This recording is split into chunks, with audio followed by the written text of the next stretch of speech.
Assalamualaikum warahmatullahi wabarakatuh. Waalaikumsalam warahmatullahi wabarakatuh. Alhamdulillahillazi anzala al-Qur'an hudan lin-nasi wa bayyinatin minal huda wal furqan. Wassalatu wassalamu ala asyrafil anam wa ala alihi wa ashabihil kiram, amma ba'du. Saudara-saudara kaum muslimin rahimakumullah. Setiap penganut agama di dunia ini mempunyai sesuatu kitab yang dianggapnya sebagai kitab suci. Orang Hindu punya kitab Weda. Orang Buddha punya kitab Tripitaka. Yahudi mempunyai Taurat. Nasrani mempunyai Injil. Penganut Konghucu punya kitab Tao Te Ching. Orang Majusi punya kitab Zen Avesta. Orang Kebatinan punya kitab Serat Centani, Hidayat Jati, Darmo Gandul, atau Gatoloco. Sementara kita umat Islam oleh Allah diberikan Al-Quranul Karim. Mengapa kita yakini Quran ini sebagai kitab suci? Pertama, ia bebas dari intervensi dan investasi manusiawi. Ia sepenuhnya, baik isi maupun redaksi, adalah produk dari Allah Subhanahu wa ta'ala. Kita yakini Quran kitab suci karena sampai hari ini belum ada seorang pun yang sanggup membuat seperti itu. Suatu kitab hanya dinamakan suci kalau dia bersih dari investasi dan intervensi manusia. Al-Quran ini sejak turunnya 14 abad yang lalu telah menantang. Wa in kuntum fi raibin mimma nazzalna ala abdina fa'tu bi suratin min misli. Apabila kamu ragu-ragu terhadap kebenaran Quran yang kami turunkan kepada hamba kami Muhammad, atau kamu menyangka Quran itu cuma bikinan Muhammad saja, cobalah kamu buat satu surah saja semacam Al-Quran. Apabila kamu tidak mampu melakukannya seorang diri, wada'u syuhada'akum, ajak seluruh teman-temanmu. Sejak tantangan ini turun 14 abad yang lalu, sampai hari ini, tidak seorang pun yang sanggup membuat satu surah saja semacam Al-Quranul Karim. Barangkali belum pernah ada yang coba-coba. Sudah. Di antaranya apa yang dilakukan oleh Musailamah Al-Kazzab. Dia mencoba membuat satu surah semacam Al-Quran yang kalimatnya sudah berbentuk bait-bait syair, tapi isinya jauh panggang daripada api. Yang kedua, kita yakini Quran sebagai kitab suci karena isi dan ajarannya sesuai dengan fitrah manusia. Suatu kitab dinamakan suci kalau ajarannya sejalan dengan fitrah manusia. Misalnya, manusia secara fitrah, kalau dia laki-laki, normal nafsu kepada perempuan, itu fitrah. Perempuan suka kepada laki-laki, itu fitrah. Kalau ada kitab suci, tapi melarang manusia untuk kawin, kesuciannya perlu diselidiki. Quran kitab suci sejalan dengan fitrah manusia, maka ia menganjurkan manusia yang mampu untuk melangsungkan perkawinan. Contoh lain, secara fitrah manusia perlu makan. Kalau ada kitab suci yang melarang manusia puasa saja siang malam terus menerus, itu kan sama juga nyuruh orang mati. Quran sesuai dengan fitrah manusia. Maka dalam Islam puasa wisol, puasa ngableng, apa itu istilahnya, puasa nyambung, Dari pagi sampai sore, sampai malam, sampai pagi lagi puasa terus. Bukan saja tidak boleh, malah haram hukumnya. Kenapa? Itu bertentangan dengan fitrah manusia. Yang ketiga, kita yakini Quran sebagai kitab suci karena isinya tidak kontroversial. Isinya tidak saling bertentangan satu sama lain. Di ayat manapun, Quran mengajarkan Allah itu Esa. Satu kali dia berkata haram, dia akan tetap berkata haram. Isinya tidak kontroversial. Sebab kalau ada kitab suci, di satu pihak mengajarkan Tuhan Esa, di lain ayat mengajarkan Tuhan 3, di lain ayat lagi mengajarkan Tuhan 4, kitab kacau namanya. Bagaimana suatu kitab bernama suci kalau isinya kontroversial satu dengan lainnya? Dari 3 kriteria inilah kita yakini Quran sebagai kitab suci. Masalah yang akan kita bicarakan pada pertemuan kita kali ini, bagaimana sikap kita terhadap Al-Quranul Karim sebagai kitab suci. Berangkat dari sebuah hadis di mana Rasulullah Sallallahu Alaihi Wasallam pernah memberikan tawaran.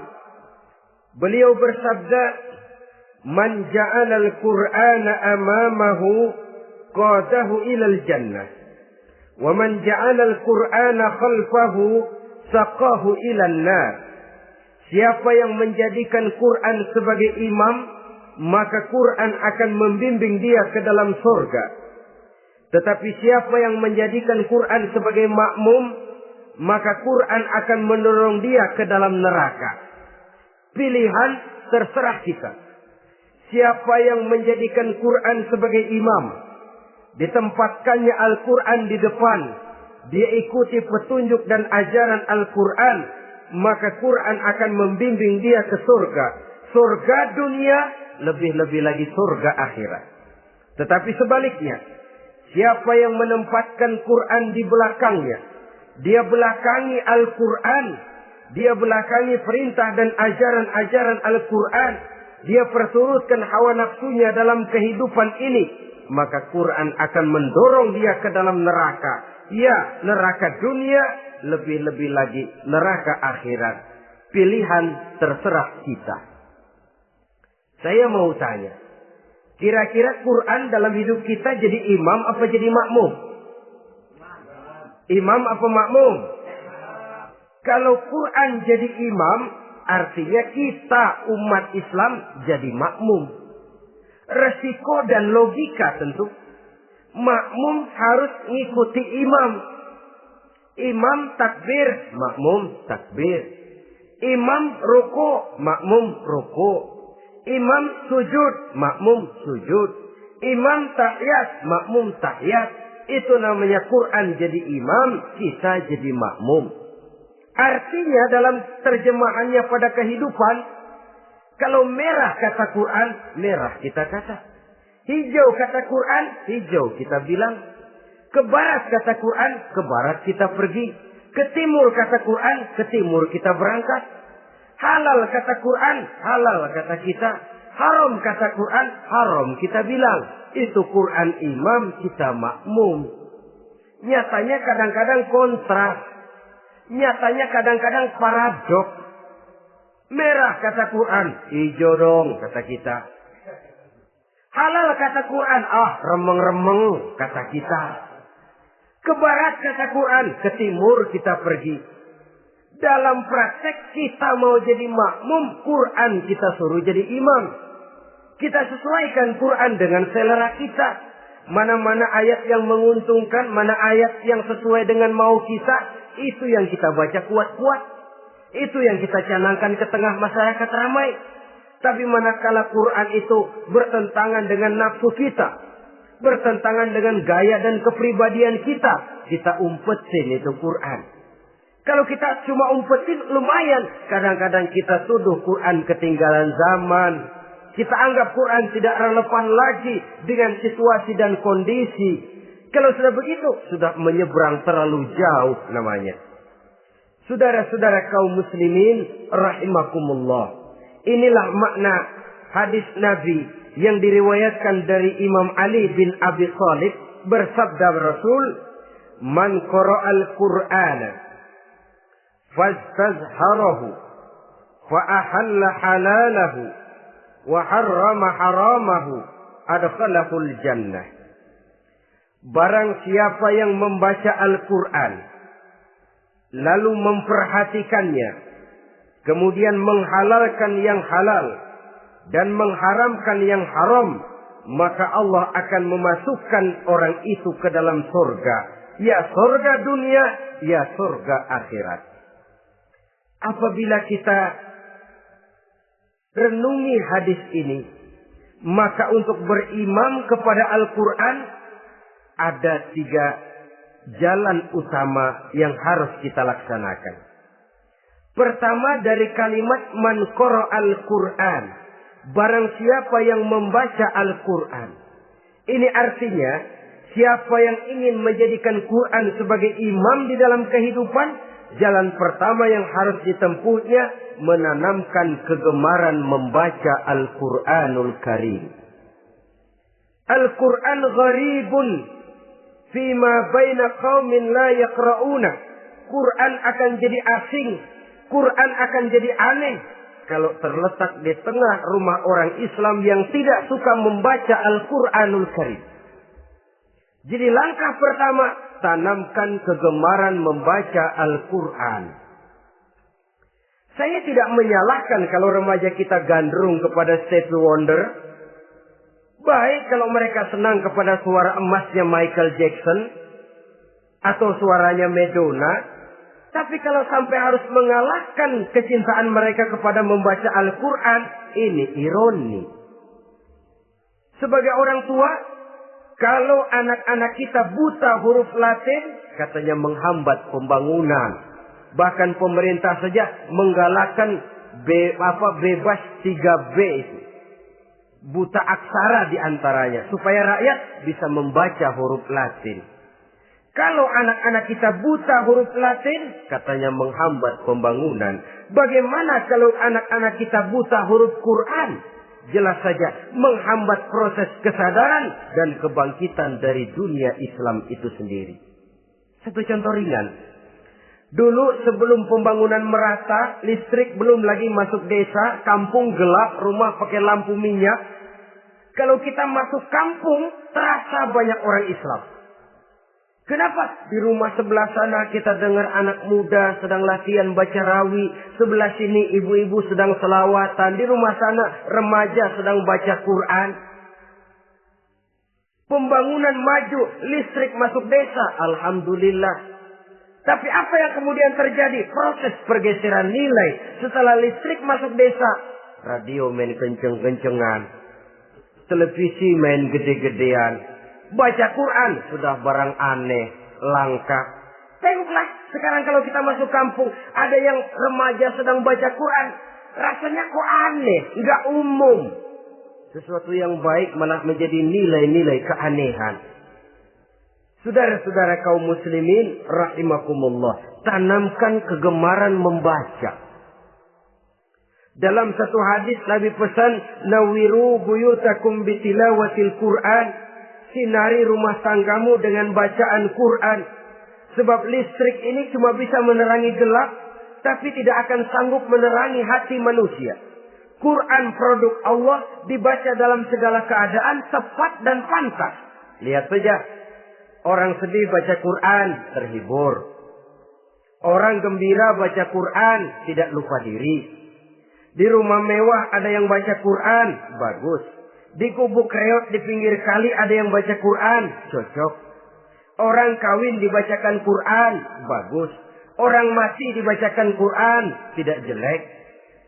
Dalam segala keadaan, in all season, bahasa kerennya, dia pantas dibaca. Saudara-saudara, bahkan orang sakit gigi pun kalau dengar baca Quran, tidak marah. Coba lihat. Dia senang benar lagu Michael Jackson, tapi giliran sakit gigi, coba setelin lagu Michael Jackson. Kalau nggak mencah-mencah, kamu gila apa nggak tahu saya lagi sakit gigi? Tapi coba bacakan Quran, dia pasti tidak marah. Begitu besar daya pengaruhnya. Bahkan Abu Jahal sama Abu Lahab pernah rapat. Kata Abu Jahal sama Abu Lahab, Mas Lahab, gini loh Mas. Kenapa? Ini saya pikir-pikir salah satu yang menyebabkan kenapa saudara kita banyak ikut ajaran Muhammad. Mereka kalau sudah dengar bacaan Quran terpesona. Jadi kita blokir saja. Caranya gimana? Kasih pengumuman kepada Quraisy, jangan sekali-kali mau dengerin Muhammad baca Quran. Kamu juga jangan. Dan kamu, saya pun begitu. Mari kita janji, tidak mau dengar bacaan Quran. Salaman. Pulang ke rumah masing-masing. Dapat 1 hari tahan, 2 hari bertahan, 3 hari, seminggu ke atas. Abu Jahal mulai ada semacam rindu. Kangen pengen dengar ayat Quran. Karena secara pribadi dia mengakui keindahan gaya bahasanya jauh lebih tinggi dari kemampuan penyair Quraisy. Isi ajarannya sangat dalam dan menyentuh segi-segi kehidupan manusia. Nggak tahan Abu Jahal kayak dikilikin hatinya. Keluar rumah mindik-mindik, umpet-ngumpet. Ngempet di rumah Nabi. Pengen dengar Nabi baca Quran. Rupanya Abu Lahab sama. Pikir Abu Jahal, Abu Lahab nggak bakalan keluar. Abu Lahab berpikir, Jahal pasti di rumah. Dua-duanya bareng berangkat ke rumah Nabi. Cuma yang satu dari sebelah barat, yang satu dari sebelah timur. Ngempet, ketemu di sudut, sama-sama kaget. Jahal, loh kamu Lahab? Iya, kamu ngapain? Lah kamu ngapain? Akhirnya sama-sama malu. Sama-sama tidak bisa menahan diri. Akhirnya sama-sama ngakuin. Bagaimanapun kita harus akui bahwa Al-Quran ini mengandung daya pesona yang sangat luar biasa. Itu dari segi bacaan. Belum lagi dari segi ajaran. Belum lagi dari segi isi. Tanamkan kegemaran membaca Al-Quran. Sampai-sampai Nabi katakan, Innal ladzi laisa fi jawfihi syai'un minal Quran kal baitil kharib. Orang yang dari tenggorokannya belum pernah keluar ayat Quran barang sepotong pun. Belum pernah ngaji barang seayat pun. Itu orang kata Nabi kal baitil kharib. Kayak rumah kosong. Rumah kan kalau kosong biar bagus, mewah, besar, perabotannya lengkap. Kalau kosong, angker. Setan, kuntilanak, memedi, betah benar di situ. Saudara-saudara kaum muslimin rahimakumullah. Dalam satu percontohan Nabi mengatakan begini. Masalul mu'minil ladzi yaqra'ul Qur'an kamasalil utrujah. Rihuha thayyibun wa ta'muha thayyibun. Orang mukmin yang suka membaca Quran adalah ibarat buah utrujah. Baunya wangi, rasanya lezat. Kira-kira kalau di negeri kita buah apa utrujah itu? Semacam jeruk yang manis lah. Sudah baunya wangi, rasanya enak. Itu buah itu. Orang mukmin yang suka baca Quran kayak buah itu. Baunya wangi, rasanya enak. Artinya syiarnya hidup, isinya memang orang mukmin. Sebaliknya, wa masalul mu'minil ladzi la yaqra'ul Qur'an kamasalit tamrah la riha laha wa ta'muha hulwun. Orang mukmin yang tidak suka baca Quran kayak korma. Rasanya emang manis, cuman kagak ada baunya. Artinya apa? Syiarnya kurang. Kalau orang belum tapi kenal kan kagak mau makan kurma. Kenapa? Nggak ada baunya. Daya tariknya kurang, walaupun rasanya enak. Kalau daya tariknya nggak ada, kan nggak ada iklannya, tidak ada syiarnya. Itu orang mukmin yang tidak suka membaca Quran. Ibarat buah, nggak ada baunya, walaupun rasanya enak. Orang kurang tergerak, kurang syiar, kurang daya tarik. Sebaliknya, wa masalul munafiq allazi yaqra'ul Qur'an kamasalir raihanah. Rihuha thayyibun wa ta'muha murrun. Orang munafik yang suka baca Quran seperti buah raihanah. Apa itu? Baunya wangi, rasanya pahit. Orang munafik baca Quran kayak buah itu. Baunya sih enak, cuman rasanya pahit. Ya munafik baca Quran. Syiarnya sih lumayan, daya tariknya hebat, isinya munafik. Nah, paling jelek orang munafik yang nggak suka baca Quran. Wa masalul munafiqil ladzi la yaqra'ul Qur'an kamasalil hanzalah.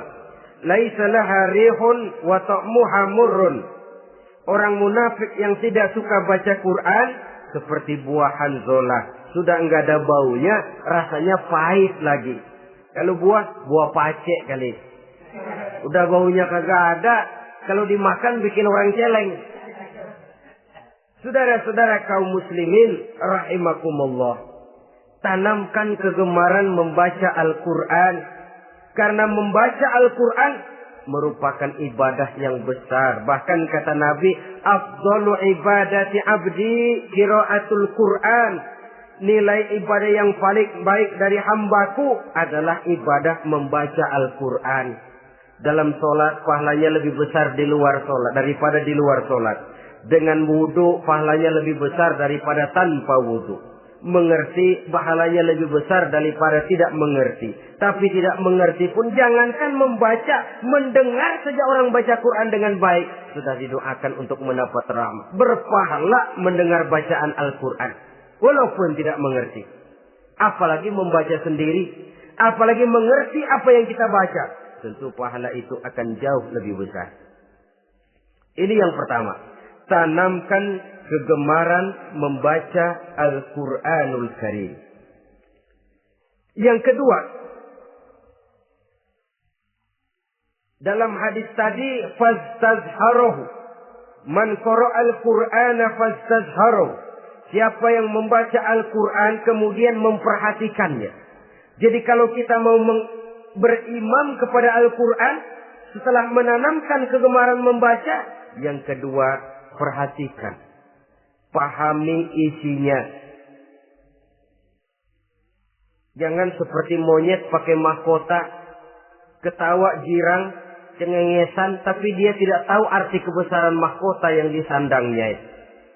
Bangga dengan Al-Quran, tapi apa kandungannya kita tidak mengerti. Untuk memahami Al-Quran ini, caranya bagaimana? Tentu mudah saja. Seperti contoh, kalau kita ingin mengerti caranya bikin tahu, jangan bertanya kepada montir mobil. Montir mobil ahli betul urusan mesin. Tapi kalau urusan tahu, tanya dong tukang tahu. Untuk mengerti rahasia dan seluk-beluk Al-Quran, kita harus bertanya kepada orang yang memahami seluk-beluk Al-Quran. Para ulama, para kiai, para ustadz. Yang kita tahu kualitas keilmuannya, kita yakini loyalitas dan integritasnya kepada Islam ini. Kenapa? Ayat-ayat Quran itu elastis. Dia dibawa kemana saja mau. Ditafsirkan menurut kemauan orang bisa. Paling celaka kalau yang belajar tidak punya dasar, yang mengajar punya maksud lain. Sesat dan menyesatkan. Yang ngajar punya nafsu ambisi. Yang belajar tikus budak. Yang memang tidak punya dasar apa-apa. Sekali belajar langsung tafsir. Cara wudhu yang baik saja belum ngerti. Cara ruku dan sujud yang baik saja belum bisa. Yang membatalkan sholat apa ndak bisa, ndak ngerti. Sekali langsung. Enggak, supaya kita langsung saja belajar langsung Al-Quranul Karim. Tidak jelek. Cuma akan lebih baik kalau sebelumnya ada unsur penunjang dari nilai-nilai keilmuan dalam Islam ini. Disinilah perlunya menghidupkan majelis-majelis taklim. Sebab kalau Al-Quran hanya dipahami dan dikutak-kutik menurut maunya rasio saja, kekuatan rasio terbatas. Saya akan khawatir nantinya akan timbul pendapat-pendapat di mana Al-Quran disesuaikan dengan otak. Bukan otak ngikuti Quran, tapi Quran disuruh ngikuti otak. Contoh yang dekat saja. Kalau saudara ngukur kayu pakai meteran, itu kira-kira meteran ikut kayu, apa kayu ikut meteran? Ayo, kira-kira kayu ikut meteran, apa meteran ikut kayu? Meteran ikut kayu. Bagus. Kalau meteran ikut kayu, artinya nggak ada meteran benar di dunia ini. Kayunya kependekan, meterannya dipotong. Kan begitu loh. Meteran ikut kayu namanya. Bukan meteran ikut kayu, tapi kayu yang harus ikut meteran. Otak harus ikut wahyu. Jangan wahyu disuruh ikut otak. Manusia ikut Quran, jangan Quran disuruh ikut manusia.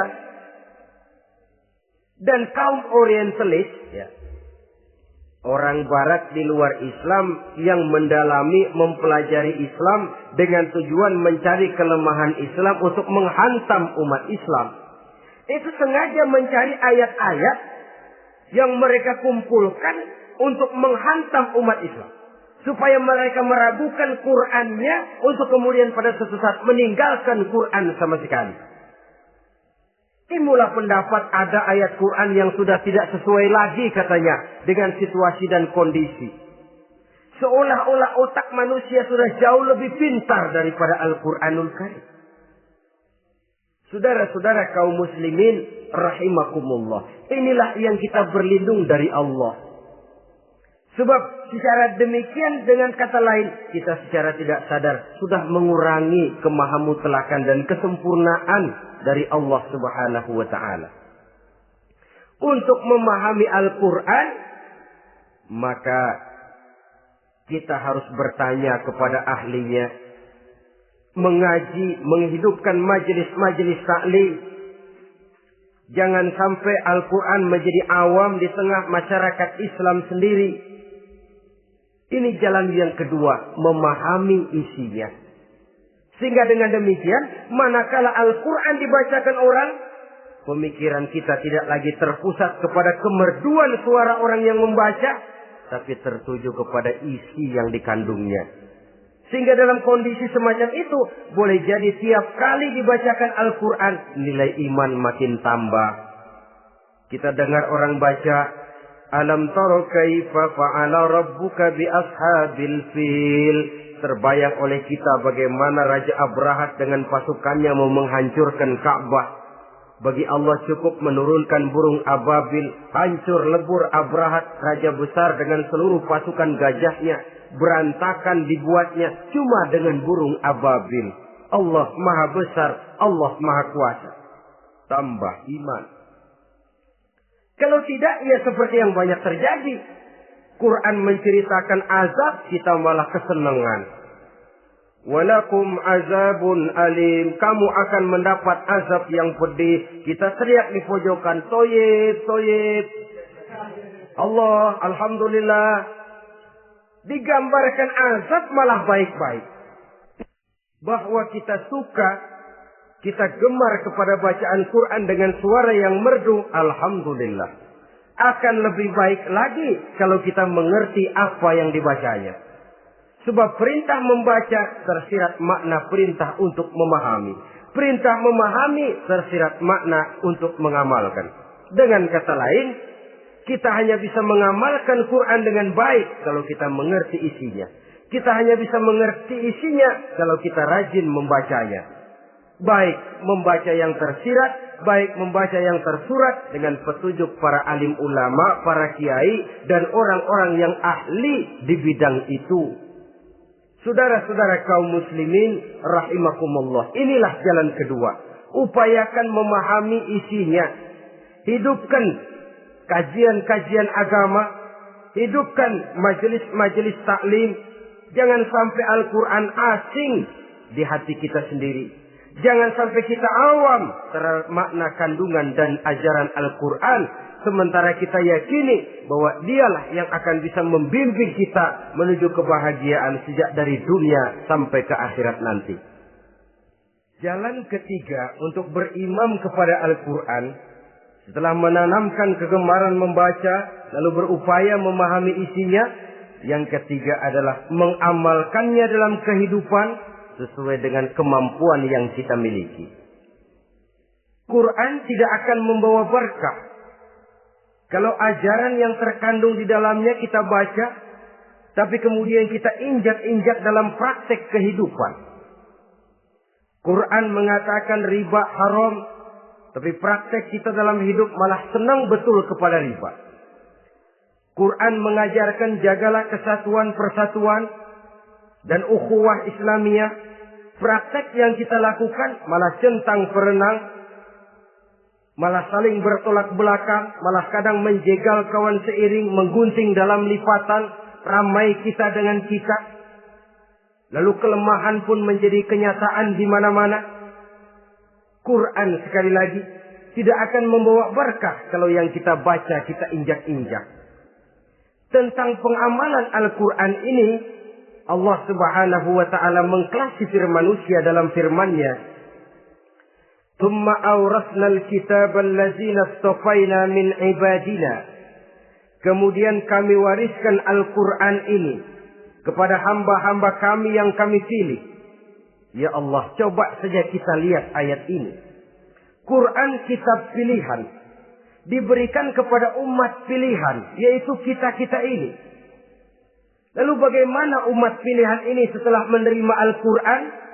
Terbagi dalam 3 kelompok besar. Pertama kata Allah, faminhum zalimun li nafsihi.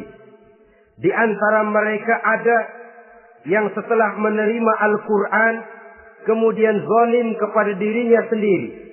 Artinya hanya mulutnya saja yang menerima Al-Quran, tapi perbuatannya menginjak-injak Al-Quran.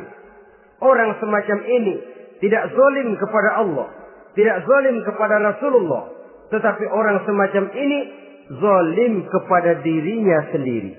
Dia terima Quran dengan mulutnya, tapi dia injak-injak Quran dengan perbuatannya. Na'udzubillah summa na'udzubillah. Kelompok yang kedua, faminhum muqtasid. Di antara mereka ada yang setelah menerima Al-Quran lalu muqtasid. Muqtasid ini 50-50. Ngambil jalan tengah. Ajaran Quran dipakai, ajaran setan dikerjain. Artinya juga perintah Quran oke, larangan Quran ho-oh. Saudara-saudara, malaikat bingung bagaimana monternya nih anak ini. Perintah Quran dikerjain, larangan Quran juga dikerjain. Ini muqtasid. Nah, yang ideal adalah golongan yang ketiga kata Allah, wa minhum sabiqun bil khairati biiznillah. Di antara mereka ada lagi yang setelah menerima Al-Quran lalu berlomba-lomba melaksanakannya, berlomba-lomba mengamalkan kebaikan, dan itu hanya bisa terjadi biiznillah, dengan izin dari Allah. Hidayah, saudara-saudara.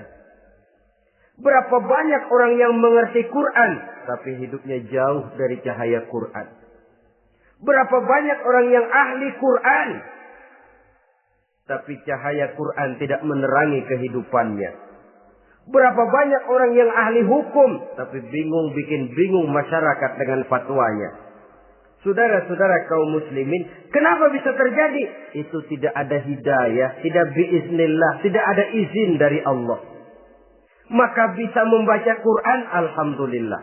Bisa memahaminya, kita bersyukur kehadirat Allah. Lebih penting dari itu, kita mohon hidayah agar bisa mengamalkannya sesuai dengan kemampuan kita. Saudara-saudara kaum muslimin rahimakumullah. Mana yang lebih banyak di zaman kita sekarang ini? Kita bisa analisa. Ada yang menerima Quran hanya dengan mulutnya saja.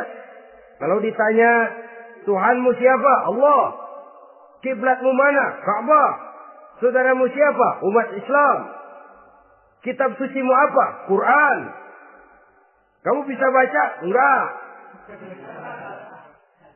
Ya, kalau cuma enggak bisa baca, barangkali kadang-kadang Quran saja pun tidak punya. Ini yang ironi, ini yang menyedihkan. Saudara-saudara kaum muslimin rahimakumullah. Tanpa melaksanakan konsepsi Al-Quran di dalam kehidupan, maka kesenangan kita membacanya, pengertian kita tentang Al-Quran barangkali tidak akan bisa berbuat terlalu banyak di dalam kehidupan. Maka sekarang ini sudah ada terjemahan Quran dalam bahasa Indonesia, dalam bahasa daerah, dalam bahasa Inggris, Belanda, bahkan Jerman, yang masih harus terus dan selalu ditingkatkan terjemahan Quran di dalam kehidupan. Dengan kata lain, kita umat Islam menunggal dengan Quran kita. Jangan cuma jadi kebanggaan Islam tinggi, tidak ada yang lebih tinggi dari Islam. Quran kitab suci, tidak ada yang bisa menandinginya. Qurannya, tapi umatnya, kadang-kadang kita ini jauh panggang daripada api. Kita bersyukur musabaqah tilawatil Quran dihidupkan dengan biaya bermiliar rupiah. Sejak dari tingkat kelurahan, kecamatan, wali kota, provinsi, sampai kepada tingkat nasional. Untuk menanamkan kegemaran membaca Quran. Setelah itu, hendaknya diadakan peningkatan dengan upaya memahaminya.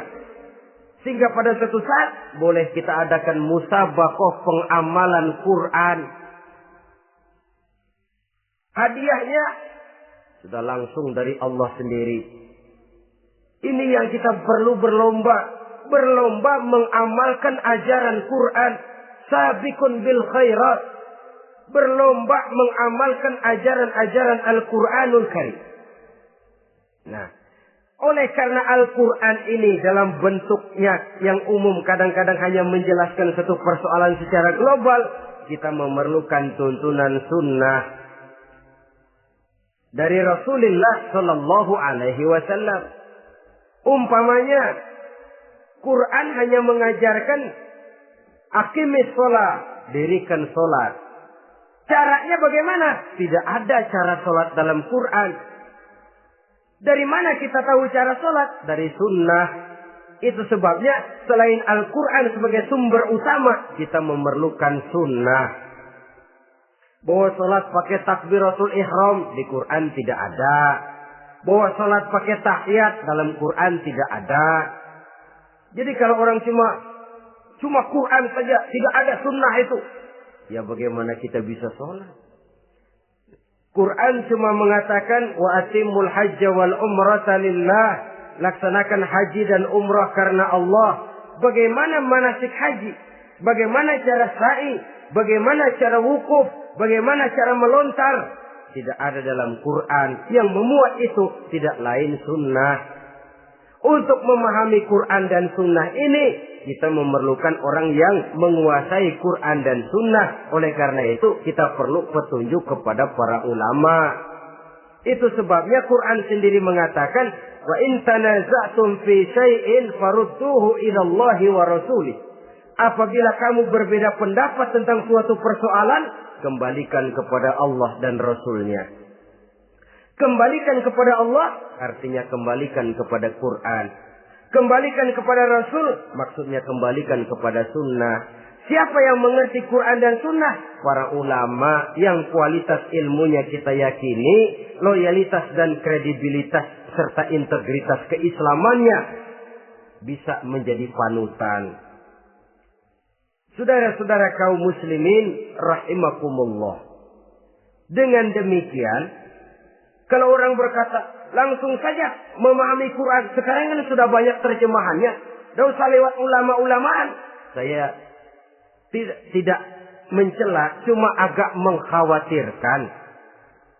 Kalau dia memahami Quran cuma sekedar lewat terjemahannya saja, sangat mungkin jadi dia bisa salah paham. Kita memerlukan bantuan sunnah, kita memerlukan petunjuk para ulama yang menguasai di bidang itu. Kembalikan kepada Quran dan sunnah, artinya bertanya kepada orang yang memahami Quran dan sunnah. Loh, dengan begitu kan akan terjadi perbedaan pendapat. Perbedaan pendapat sesuatu yang halal sepanjang tidak menyebabkan kita berpecah belah. Halal berbeda pendapat. Asal diletakkan pada proporsinya. Apalagi kalau perbedaan pendapat itu cuma masalah teknis, bukan masalah prinsip. Kenapa tidak pulang saja kepada tuntunan Quran? Lana a'maluna walakum a'malukum. Kami akan mengamalkan amalan yang kami yakini benarnya. Saudara persilahkan mengamalkan amalan yang saudara yakini benarnya. Sama-sama punya alasan, sama-sama punya dalil. Tidak usah saling menyalahkan. Tidak usah saling mengklaim, merasa yang paling benar, orang lain salah semua.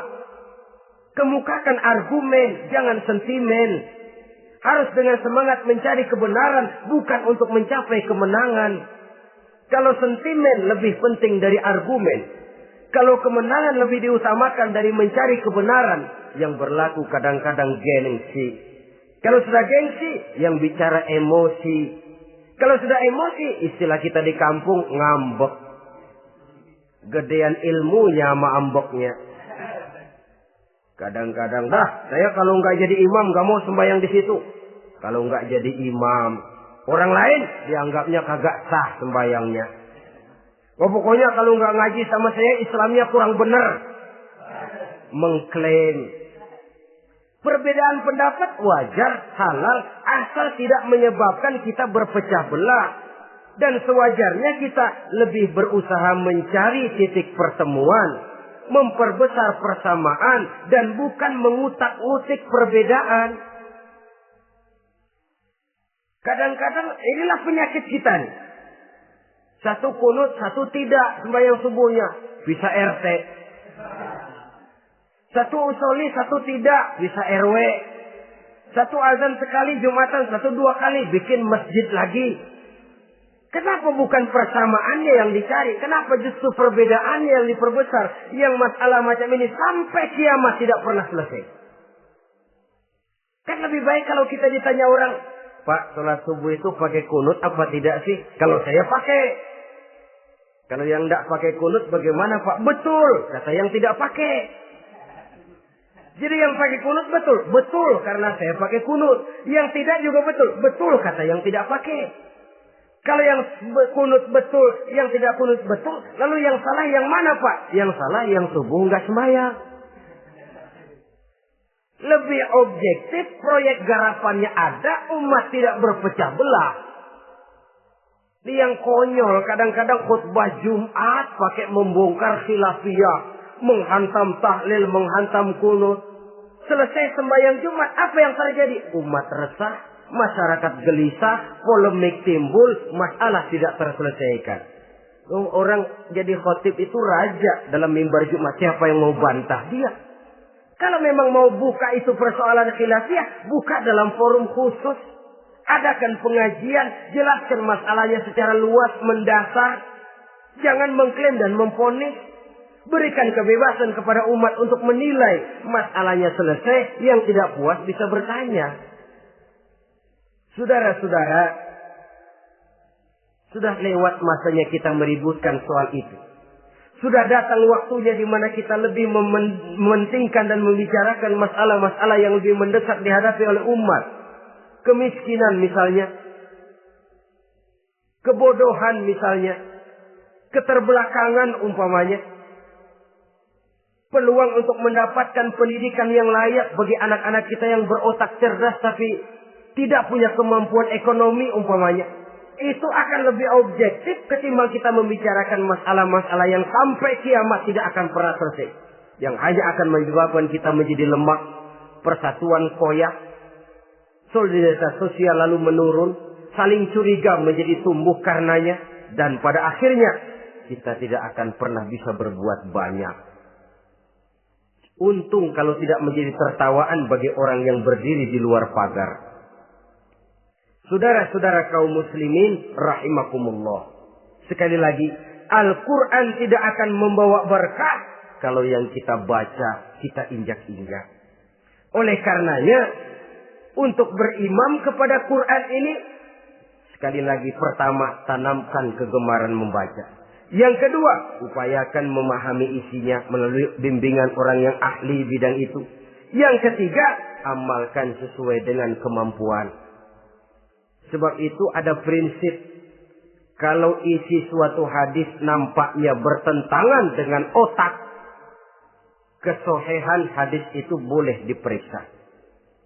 Tapi kalau ayat Quran nampaknya bertentangan dengan otak, otaknya yang harus diperiksa. Jangan Qur'annya lalu disesuaikan dengan otak. Sebab kalau kita sudah berani berteori, ada ayat Quran yang tidak sesuai dengan keadaan. Ayat yang mana? Yang ini. Tahun depan tambah lagi. Tahun depan tambah lagi. Makin lama makin habis Al-Quran itu. Yang perlu diperbarui cara kita memahami Quran. Bukan dengan mengemukakan teori ayat Quran kehilangan relevansi. Cara kita memahami barangkali yang kurang relevan. Dalam situasi, dalam konteksnya dengan situasi dan kondisi.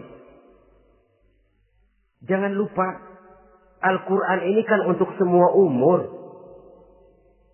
Dia bisa dipahami secara filosofis.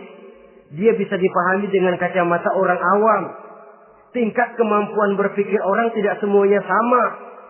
Kalau semua orang kita mau ajak berfilsafat, merenung dalam-dalam, menerawang tinggi-tinggi, ialah buat mereka yang terjangkau oleh perguruan tinggi.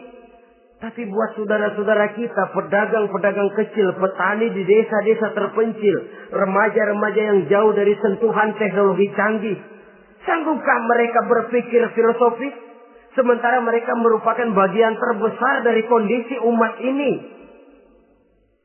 Saudara-saudara kaum muslimin, oleh karenanya ditentang membaca, memahami dan mengamalkan, Rasulullah Sallallahu Alaihi Wasallam pernah memberikan sugesti. Beliau bersabda, "In aradtum aisas su'ada, apabila kamu menginginkan kehidupan yang bahagia, hidup seperti hidupnya orang-orang yang bahagia." Dan tentu ini keinginan kita semua. Wa mautas syuhada, dan menginginkan mati sebagai matinya para syuhada, para pahlawan pembela agama, orang yang mati syahid. Wah, ini sudah tidak duanya ini. Hidup mulia, mati syahid. Dapat dua-duanya. Wan najata yaumal hasri, dan ingin mendapat keselamatan pada hari hasyar, hari pengumpulan manusia di padang mahsyar. Wazilla yaumal harri, dan mendapat perlindungan dari Allah pada hari yang sangat panas. Wal huda minadh dhalalah, dan mendapat petunjuk dari kesesatan. Nah, ini keinginan semua orang. Kan yang kita cari apa sih? Hidup bahagia. Biar tidak kaya asal bahagia, sudah enak. Lalu apa lagi? Matinya sebagai syahid. Kemudian di hari pengumpulan nanti mendapat keselamatan. Lalu pada saat orang lain kepanasan kita mendapat perlindungan. Kemudian orang lain kebingungan kita mendapat petunjuk. Kalau ini yang diinginkan kata Nabi, resepnya fa'adimu qiraatal Quran. Maka lazimkan, biasakan olehmu membaca Quran. Tidak ada terlambat. Idealnya memang dari kecil, sebab lidah kalau sudah kaku berat. Disuruh baca innallaha laghaniyun hamid. Lidahnya berat. Innallaha lampuniyun hamid. Lampuniyun. Laghaniyun jadi lampuniyun. Lidah itu kalau sudah berat ya memang berat. Disuruh baca ya bani Israel. Lidahnya berat. Ya bini Siroil. Jadi ya bini Siroil. Saudara-saudara, idealnya memang dibiasakan dari kecil supaya lidah itu ringan. Kalau tidak ada istilah terlambat. Saya malu Pak, belajar alif-alifan udah gede. Ya jangan alif-alifan, alif beneran. Alif-alifan kapan bisa ya? Alif beneran yang dipelajari. Tidak ada istilah terlambat, tidak ada istilah malu untuk belajar Al-Quran ini. Saudara-saudara kaum muslimin rahimakumullah. Ini sugesti untuk menanamkan kegemaran membaca. Lalu sugesti untuk memahaminya. Tentu banyak ayat, banyak hadis. Mengapa tidak di antara kamu sekelompok orang yang berangkat untuk memperdalam, memahami agama. Falaula nafaro min kulli firqatin minhum ta'ifatun liyatafaqahu fid din.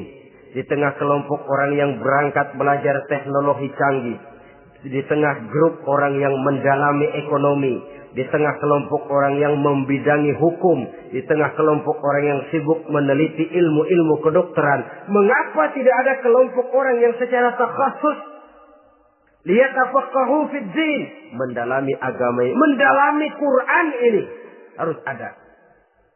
Lalu sugesti untuk mengamalkan Al-Quran kelihatan dari peringatan Allah yang kita bisa temukan pada surah Toha ayat 124 sampai dengan 127. Wa man a'rada an zikri, barang siapa yang berpaling dari peringatanku, kata Allah. Barang siapa yang berpaling dari Al-Quran ini, dia terima Al-Quran, dia imani Quran, tapi dia berpaling dari ajarannya, dia injak-injak apa yang seharusnya dia amalkan, dia perturutkan hawa nafsunya, maka kata Allah, fa inna lahu ma'isyatan dhanka, dia akan diberikan satu penghidupan yang sempit. Inna lillahi wa inna ilaihi raji'un. Diberikan hidup yang sempit. Kalau hidup sudah terasa sempit, bagaimanapun luasnya rumah, sempit. Kalau hidup sudah terasa sempit, bagaimanapun banyaknya harta, sumpek. Kalau sudah hidup ini terasa sempit, bagaimanapun luasnya pergaulan, tidak ada tempat kita bertanya, melarikan persoalan, membagi rasa. Siapa yang berpaling dari Quran, dia akan diberikan penghidupan yang sempit. Bukan dagangnya tidak untung, bukan kerjanya tidak digaji, tapi kesempitan hati lebih bahaya loh dari kesempitan ekonomi. Itu di dunia. Di akhirat, wa nahsyuruhu yaumal qiyamati a'ma. Di akhirat nanti dia akan dikumpulkan oleh Allah dalam keadaan buta. Ya Allah, ya Rasul. Padahal ke akhirat kita baru tumben. Sekali ke akhirat buta. Masya Allah. Di tempat kita lahir saja, kalau tadinya kita melihat, tahu-tahu menjadi buta, kita bingung. Padahal jalan sudah pernah kita lihat, arah sudah pernah kita tahu. Bagaimana di padang mahsyar nanti? Kemana jalan yang akan ditempuh? Kepada siapa kita hendak bertanya? Mana teman, mana istri, mana anak? Buta pula kita. Satu kesengsaraan yang merupakan puncak kesengsaraan. Dikala itu orang yang semacam tadi protes. Rabbi, lima hasyartani a'ma wa qad kuntu basira. Wahai Allah, kenapa hari ini saya dikumpulkan dalam keadaan buta? Padahal ketika di dunia dulu saya melihat, saya menyaksikan gunung yang menjulang tinggi ke angkasa. Saya melihat lautan yang luas terhampar biru membentang. Saya saksikan luas tanah, sawah luas menguning. Saya saksikan keindahan alam. Di dunia saya melihat Allah. Kenapa sekarang saya dikumpulkan dalam keadaan begini? Protes dia, tidak terima dia. Allah jawab, kadzalika atatka ayatuna fanasitaha. Kata Allah, begitulah memang. Dahulunya waktu di dunia telah datang ayat-ayat kami kepadamu. Telah turun Al-Quran, telah datang agama, fanasitaha, tapi kamu lupakan dia. Kamu lupakan Quran, kamu lupakan Islam. Datang ayat, turun Quran, turun agama. Kamu belaga pilon. Kamu belaga enggak tahu. Wa kadzalikal yauma tunsa. Maka hari ini pun begitulah kamu dilupakan. Sebagaimana dulu waktu di dunia, kamu telah melupakan ayat-ayatku. Melupakan kitabku, melupakan ajaran-ajaranku. Hari ini kamu pun dilupakan. Seolah-olah Tuhan cuma enggak bilang, mereka protes, Tuhan, kenapa saya buta padahal di dunia saya ngelihat? Kata Tuhan, kalau bahasa kita, lu rasain. Lu sih, kenapa dulu di dunia? Pura-pura enggak lihat. Kenapa waktu di dunia? Pura-pura enggak tahu. Kenapa waktu di dunia? Kamu lupakan Quran. Maka hari ini pun engkau kami lupakan. Wa kadzalika al-yawma tunsa. Wa kadzalika najzi man asrafa wa lam yu'min bi ayati rabbih wal azabul akhirati asyaddu wa abqa. Demikianlah kami membalas orang yang berlebih-lebihan, orang yang melampaui batas dan tidak mau beriman kepada ayat-ayat Tuhannya, dan sungguh siksa akhirat itu lebih dahsyat dan lebih kekal. Siksa dunia mungkin kelaparan, kekurangan ekonomi, kekurangan pakaian, tapi berapa hari paling lama seumur manusia? 70 tahun umur kita, ya paling lama begitulah. Tapi siksa akhirat, kesengsaraan akhirat, kesengsaraan neraka, asyaddu wa abqa, lebih dahsyat dan lebih kekal. Di zaman sekarang orang bukan cuma berbuat potong kompas, berpikir pun potong kompas, berpikir pun ngambil jalan pintas. Dia lebih memilih kesenangan yang sedikit dengan mengorbankan kesenangan yang abadi. Dia mengejar surga yang sebentar dengan menghancurkan surga yang kekal. Dicarinya surga dunia, hidup cukup, rumah bagus, makan bagus, pakaian bagus, istri bagus, dengan menghalalkan segala macam cara, berpaling daripada kehidupan agama, lalu menginjak-injak Al-Quranul Karim. Kita berlindung kepada Allah, jangan sampai dimasukkan dalam kelompok yang di akhirat nanti dibangkitkan dalam keadaan buta. Na'udzubillah summa na'udzubillah. Di sini kita terkesan dengan apa yang dikatakan Sayyid Muhammad Abduh. Al-Islam mahjubun bil muslimin. Kebesaran Islam kadang-kadang tertutup oleh tingkah laku umat Islam sendiri. Keluhuran dan kesempurnaan Al-Quran tertutup oleh kebodohan umat Islam. Sedangkan untuk mengungkapkan rahasia Al-Quran ini diperlukan keahlian yang kompleks. Saudara yang di Fakultas Teknik belajar teknologi, ungkap buka rahasia Quran di bidang teknologi.